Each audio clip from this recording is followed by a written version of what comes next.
بسم اللہ الرحمن الرحیم۔ السلام علیکم۔ محبت سب سے پہلے انسان کی اکڑ اور انا کو ختم کرتی ہے، پھر روح میں اترتی ہے اور پھر وہاں سے انسان کو مخلص اور محسن بناتی ہے۔ اور جب انسان کی میں ختم ہو جاتی ہے تب ہی وہ عشق حقیقی کے لیے چن لیا جاتا ہے، پھر چاہے وہ مرد ہو یا عورت۔ اللہ تعالیٰ سے دعا ہے کہ وہ ہم سب کے دلوں میں عشق حقیقی بھر دے، آمین۔ اللہ تعالیٰ آپ کو اور آپ کے تمام اہل و عیال کو اپنے حفظ و امان میں رکھے اور آپ کی تمام نیک اور جائز حاجات پوری فرمائے، آمین۔ آج انشاءاللہ سورۃ طٰہٰ کی آیت نمبر 114 سے سٹارٹ کریں گے۔ اس کا ترجمہ اور تفسیر تفہیم القرآن سے بیان کروں گی جو اہل سنت جماعت کے لیے ہے۔ اعوذ باللہ من الشیطان الرجیم، بسم اللہ الرحمن الرحیم۔ پس بالا و برتر ہے اللہ بادشاہ حقیقی، اور دیکھو قرآن پڑھنے میں جلدی نہ کیا کرو جب تک کہ تمہاری طرف اس کی وحی تکمیل کو نہ پہنچ جائے، اور دعا کرو کہ اے پروردگار مجھے مزید علم عطا کر۔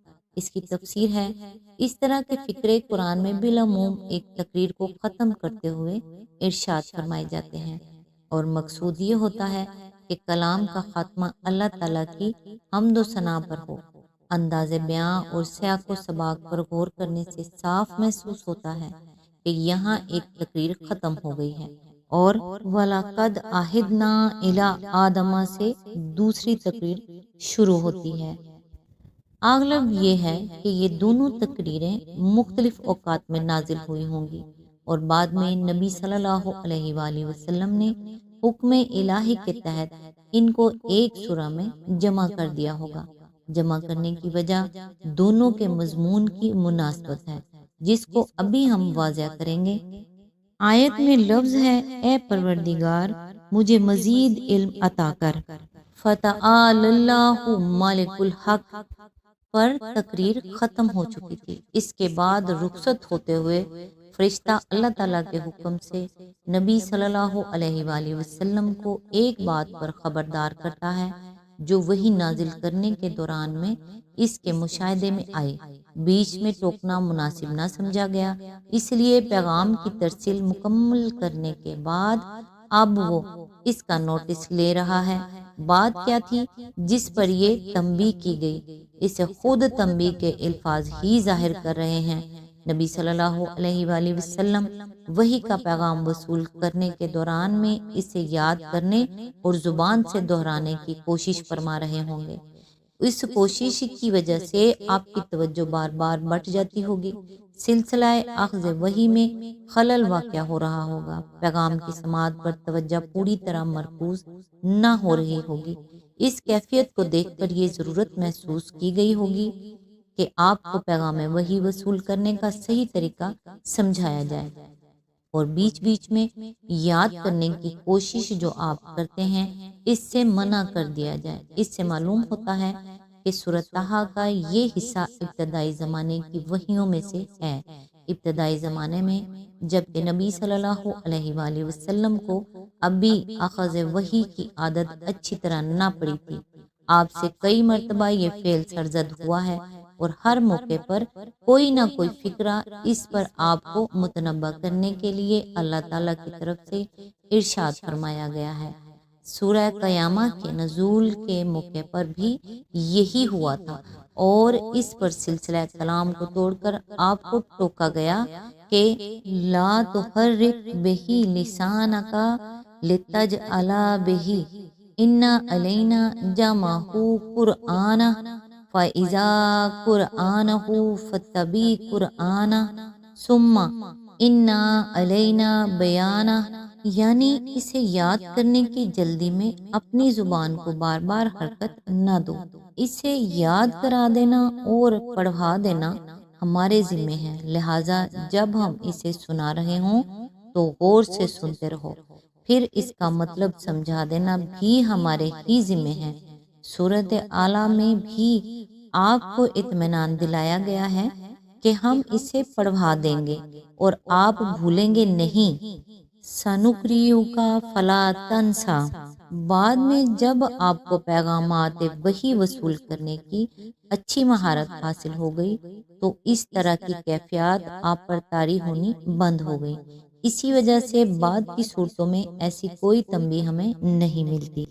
آیت نمبر 115، ہم نے اس سے پہلے آدم کو ایک حکم دیا تھا مگر وہ بھول گیا اور ہم نے اس میں عزم نہ پایا۔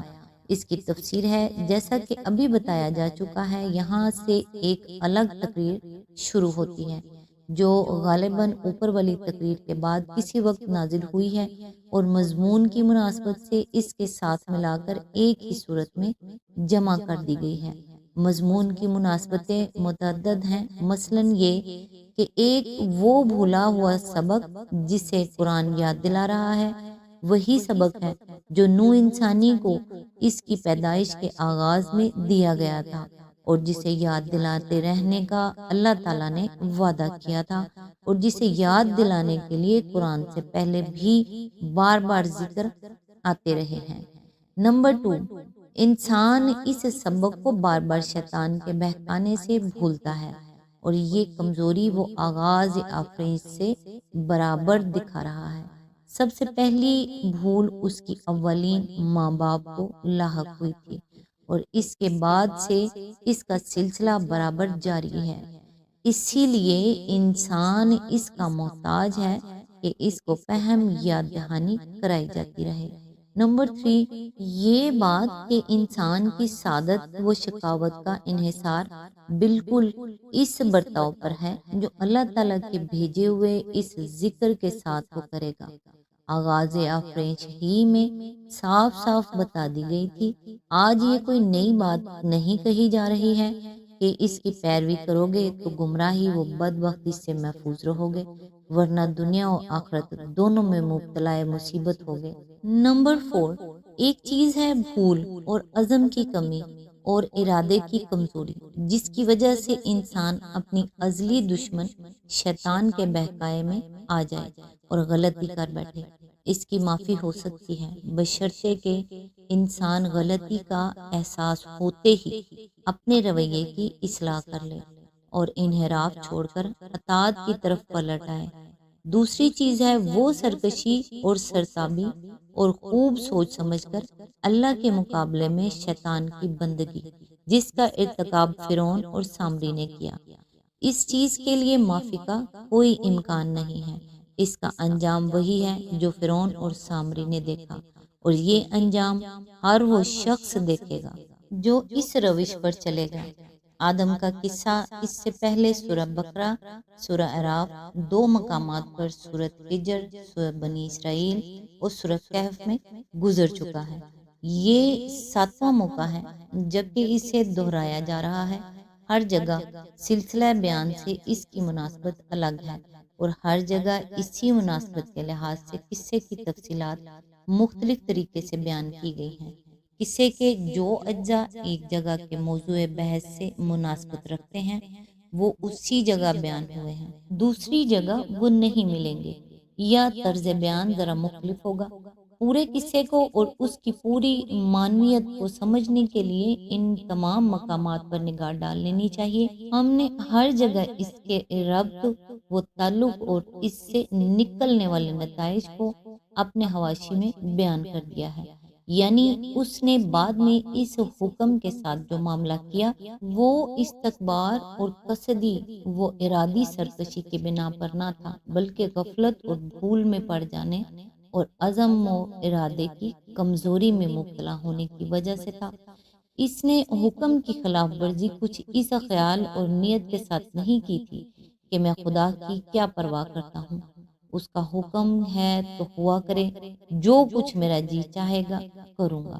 خدا کون ہوتا ہے کہ میرے معاملات میں دخل دے؟ اس کے بجائے اس کی نافرمانی کا سبب یہ تھا کہ اس نے ہمارا حکم یاد رکھنے کی کوشش نہ کی، بھول گیا کہ ہم نے اسے کیا سمجھایا تھا اور اس کے ارادے میں اتنی مضبوطی نہ تھی کہ جب شیطان اسے بہکانے آیا اس وقت وہ ہماری پیشگی تنبیہ اور نصیحت و فرمائش کو، جس کا ذکر اب بھی آگے آتا ہے، یاد کرتا اور اس کے دیے ہوئے لالچ کا سختی کے ساتھ مقابلہ کرتا۔ بعض لوگوں نے اس عزم نہ پایا کا مطلب یہ لیا ہے کہ ہم نے اس میں نافرمانی کا عزم نہ پایا، یعنی اس نے جو کچھ کیا بھولے سے کیا، نافرمانی کے عزم کی بنا پر نہیں کیا، لیکن یہ خواہ مخواہ کا تکلف ہے۔ یہ بات اگر کہی ہوتی تو لم نجد لا عزمن علی العصیان کہا جاتا، نہ کہ محض لم نجد لا عزمن۔ آیت کے الفاظ صاف بتا رہے ہیں کہ فقدان عزم سے مراد اطاعت حکم کے عزم کا فقدان ہے، نہ کہ نافرمانی کے عزم کا فقدان۔ علاوہ بری اگر موقع محل اور سیاق و سباق کی مناسبت کو دیکھا جائے تو صاف محسوس ہوتا ہے کہ یہاں اللہ تعالیٰ آدم علیہ السلام کی پوزیشن صاف کرنے کے لیے یہ قصہ بیان نہیں کر رہا ہے، بلکہ یہ بتانا چاہتا ہے کہ وہ بشری کمزوری کیا تھی جس کا صدور ان سے ہوا، اور جس کی بدولت صرف وہی نہیں بلکہ ان کی اولاد بھی اللہ تعالیٰ کی پیشگی تنبیہات کے باوجود اپنے دشمن کے پندے میں پھنسی اور پھنستی رہی ہے۔ مزید برآں جو شخص بھی خالی الذہن ہو کر اس آیت کو پڑھے گا، اس کے ذہن میں پہلا مفہوم یہی آئے گا کہ ہم نے اس میں اطاعت امر کا عزم یا مضبوط ارادہ نہ پایا۔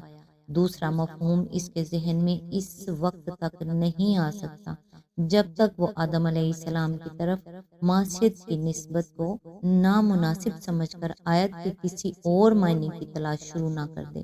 یہی رائے علامہ الوسی نے بھی اس موقع پر اپنی تفسیر میں ظاہر فرمائی ہے۔ وہ کہتے ہیں مگر تم سے یہ بات پوشیدہ نہ ہوگی کہ یہ تفسیر آیت کے الفاظ سن کر فوراً ذہن میں نہیں آتی اور نہ موقع محل کے ساتھ کچھ زیادہ مناسبت رکھتی ہے۔